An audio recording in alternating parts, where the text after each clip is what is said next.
Hi YouTube. First of all, I would like to apologize in advance for how slow I will be talking because I've realized that as an autistic millennial, that's kind of a double whammy, slow talking wise. But I thought I'd just give a little life update. I have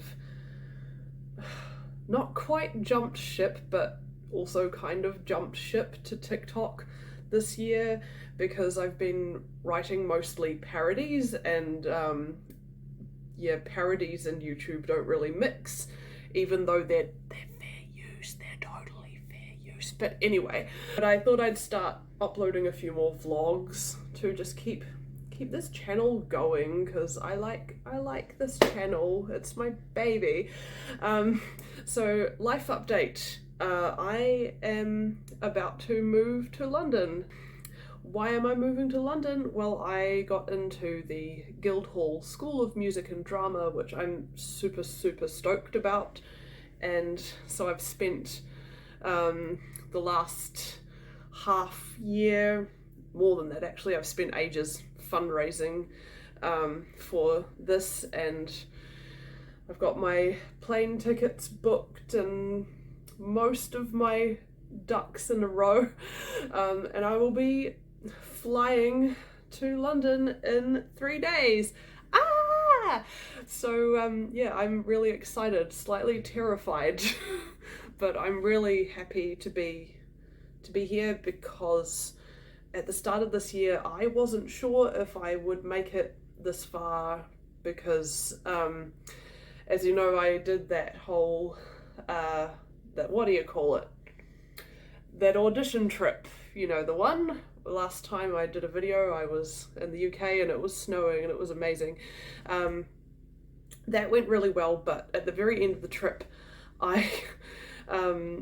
warning, if you have emetophobia, you might not want to listen to this bit. I will attempt to do the time stamping thing.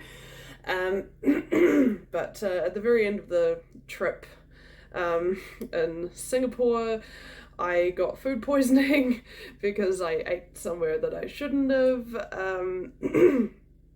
Apart from that, Singapore was awesome though. Nothing bad to say about the country. It's awesome.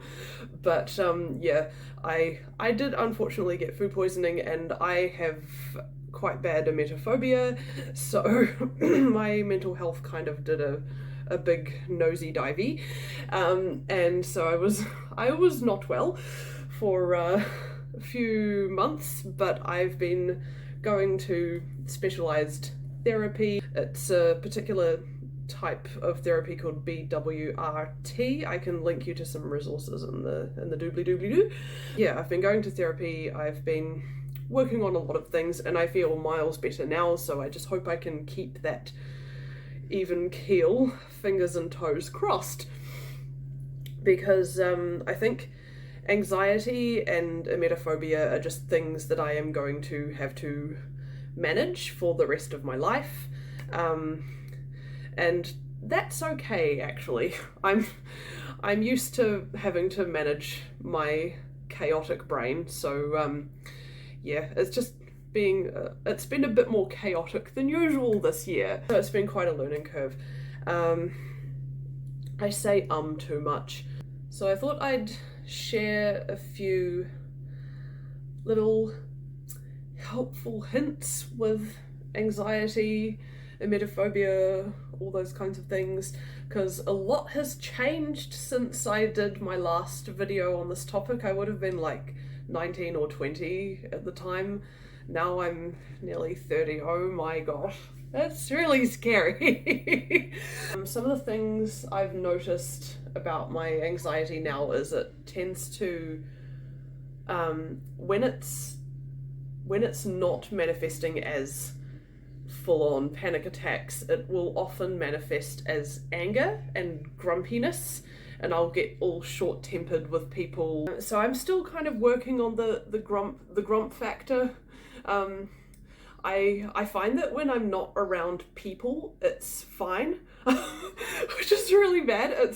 It's people that make me grumpy. When I'm alone, I'm fine, but around people, I'm very grumpy. And I also find that when when I'm in situations where I have to spend more time with people, I get more hangry, like I feel like I have to eat more.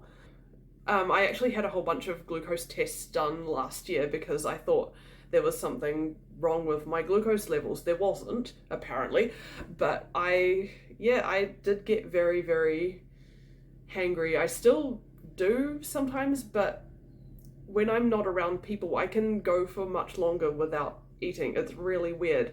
Other things I've noticed with my anxiety, well, this year in particular, I've noticed that I've probably always been doing this, but I only really noticed it this year, is that I will hyperfixate on something if I'm going through a rough patch mentally.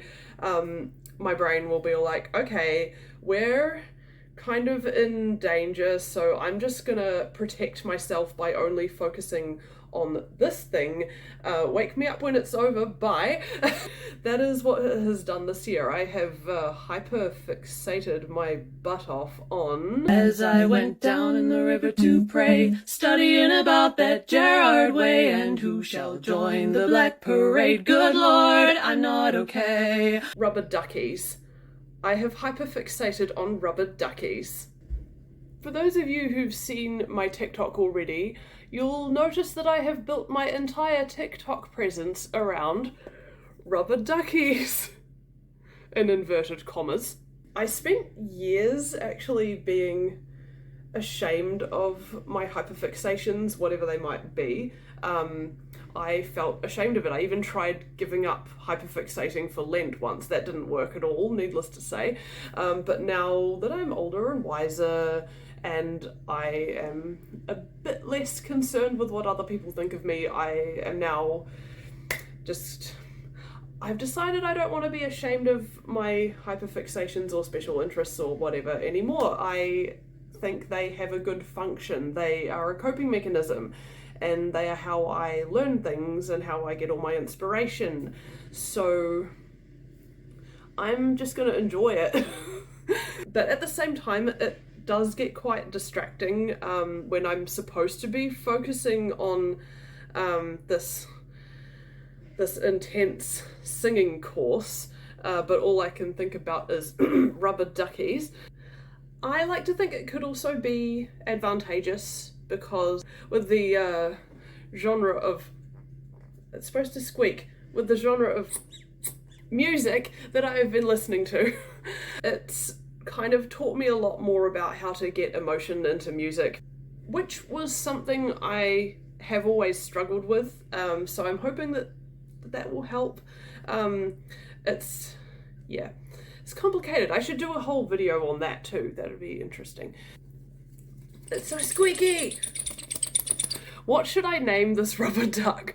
Ideas in the comments, please. I'm not actually obsessed with rubber duckies. I'm using it as a metaphor for My Chemical Romance.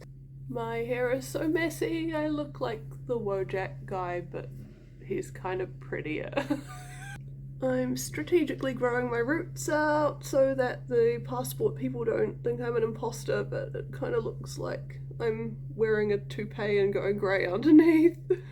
Next time you see me on this app, I will probably be walking upside down on the other side of the world. Yay! So, I'll see you there. Oh, killjoys, let's go down, come on down. Come on, killjoys, let's go down in the river to pray.